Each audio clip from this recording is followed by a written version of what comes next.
I will be I'll be homeless. We'll be unable to look for a career homeless. Zach, why don't you take some time to get it together?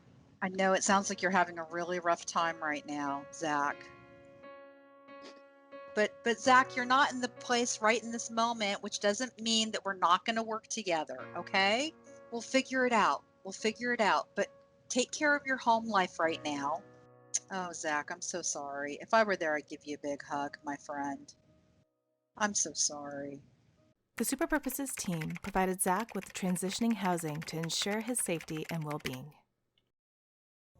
So my name is Keith. I am a producer of Ground Zero to Career Superhero. And for the past 10 weeks, I have been Zach's producer. I have been interviewing him, working with him, gonna get him on the phone, hopefully just sort of hear his side of things. And yeah, we're all rooting for him. So hopefully we can figure out how to move past this together. And yeah. Keith calls to check on Zach. If you could start kind of from the beginning. It's hard for me to be as present as I wanted to be with every issue, and it was frustrating because I couldn't afford what was going on, nor did I have the time to do much about it. So I was disheartened and upset a little bit. So you met up with SJ to try and sort it out, and what happened there? We kind of had a, I don't know, the discussion is hard for me to describe other than I was looking at it was somebody telling me it wasn't a good time for me to look for a career. And I disagreed. I felt there's no better time now. Keith reflects on his time working with Zach. So I think that whole conversation is kind of a misunderstanding. Like Zach hears SJ say like, oh, I don't think this is the right time for us to work together to like, you know, find you a career. And he takes that as like, you don't think now is a good time for me to search for a job. But what SJ is trying to say is it's just not a good time for them to work together because he has these things going on in his life. So it's not that he wasn't ready to look for a job. I think he was totally ready for that. Working with Zach was interesting, I guess, to say the least. The majority of the time, it was pretty great, honestly. I thought that we were almost just like friends, like the way we would chat and kind of like banter back and forth. But it also wasn't the easiest thing ever. He wasn't the best communicator. He was, you know, homeless basically by the time that he left. And, you know, SJ was helping him. He always was like the most thankful person for what Super Purposes was providing for him. I think he was just struggling to balance his different commitments, and that ultimately led to his downfall. People change, people can grow, and they're only going to grow if you give them the opportunity to. So I hope he gets the chance.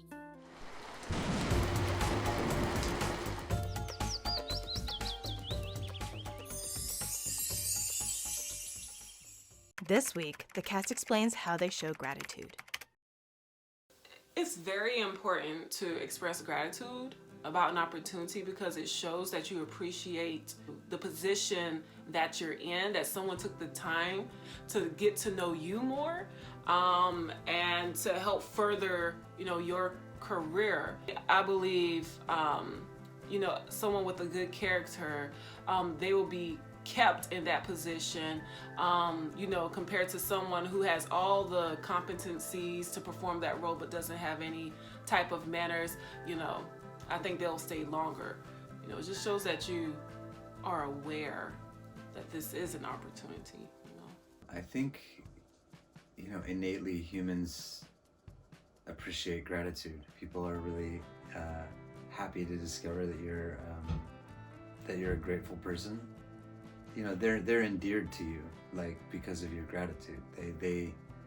They're like, oh, this person was really nice and recognized how gracious I was being. So, you know, I definitely want to help them out.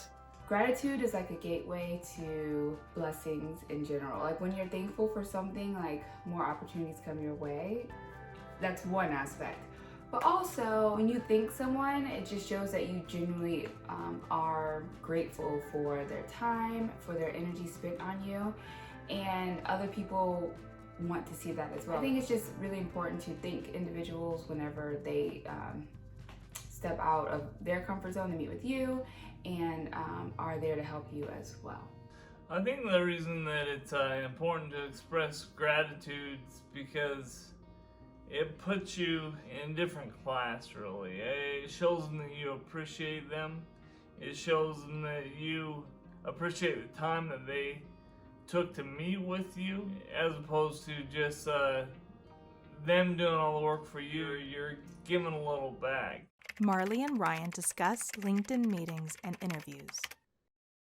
Marley, how many people are you reaching out to get one meeting? So how many people do you have to invite for a meeting to get one meeting? I sent out, 10, 20, I can't even remember. I need to look through my phone. And I had a good 3 to 4 people say yes. It's amazing. But yeah, it's pretty good. So so far it will be 3 people that I will meet with. And they're all at my top 3 companies that I want to work for. So now I just have to continue to reach out to more people that work there. So I would ramp that up this week. Okay. And I would do 20 a day. Okay. Or 50 a day. Okay. Really ramp it up. Okay. So you load your week, if not this week, next week, with tons of meetings. Okay. And I want you to get into this mode of meeting, because you're going to get very, very good at going from I'm meeting somebody to, oh, now I have an interview. I need to make more meetings. I need to reach out to more people, and I need to, that should be the name of the game this week, really. I think one of the things that you said to me last week that really, really stuck, I wrote it down in my journal. You said what you were doing, which even as I'm saying this, I'm getting a chill because it was so impactful. So I want to thank you for saying that you are humanizing LinkedIn. Yeah. Oh, wow. That to me, rang every bell. Unicorns and rainbows came out of your head that day. The thing that's coming to mind for me is that we're still kind of in this early phase where you're learning that it's a numbers game first. Numbers. Get those numbers up. Whatever you're doing, double, triple, quadruple. If you did 20, do 40. If you did 40, do 80. Whatever it is, ramp up those numbers, ramp them up, because then the numbers game changes into the human game and the humanizing. What happens after an interview? What do you do then? What do you do next?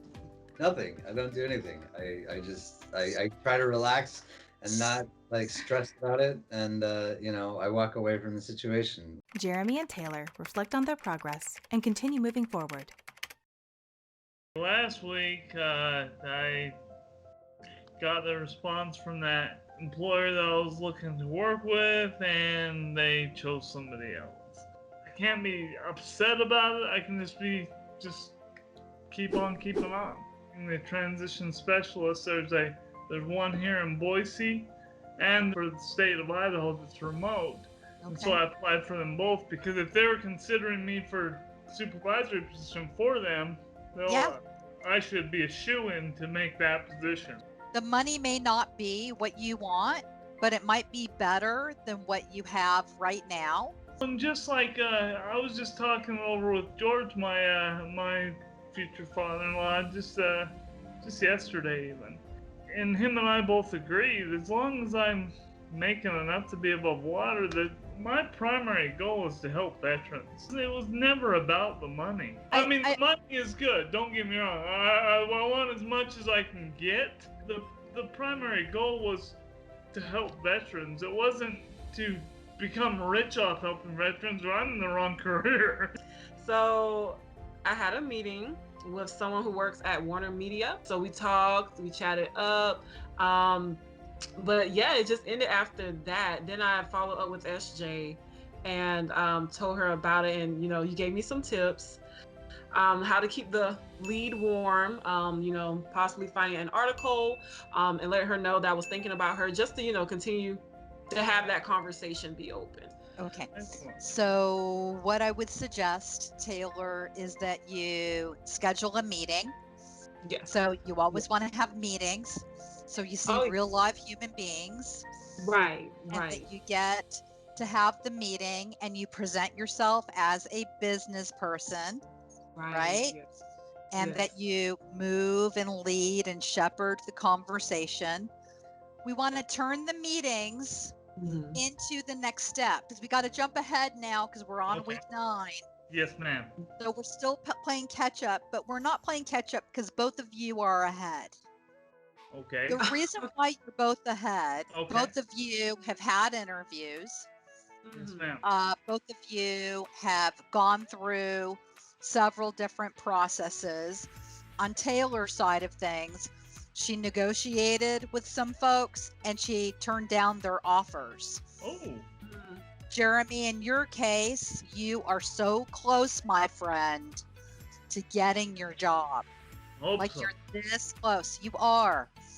Because you've come eons from 8 weeks ago, 9 weeks ago when I first met you. Most people have not a clue what to do after the interview. Now, Jeremy, I know you know a lot because we kind of talked about based on that a lot. And I gave you a lot of insight. Do you want to share with Taylor some of the things that you learned about what to do between the interview and the potential offer? What do you do in that time space? Well, in that time space, what I would do, you're going to go out and get a thank you card. The thank you card will be something that reflects the company.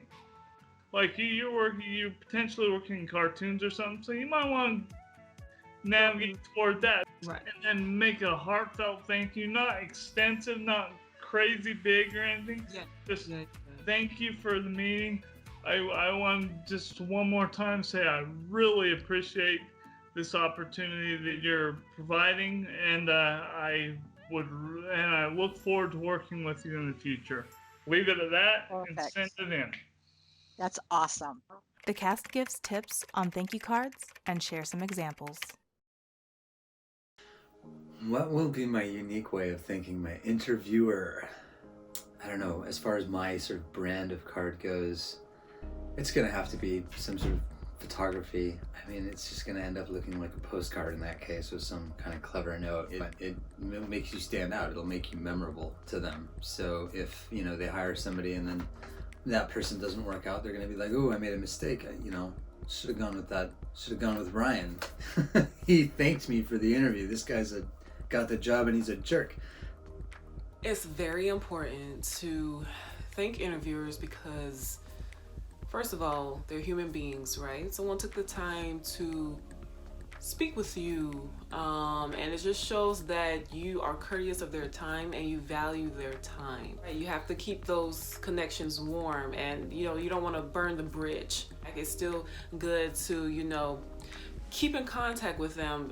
It shows your persistence and that you're serious about staying connected. It just speaks a lot about you, that you're not swayed by an outcome, that your character and morals are still intact.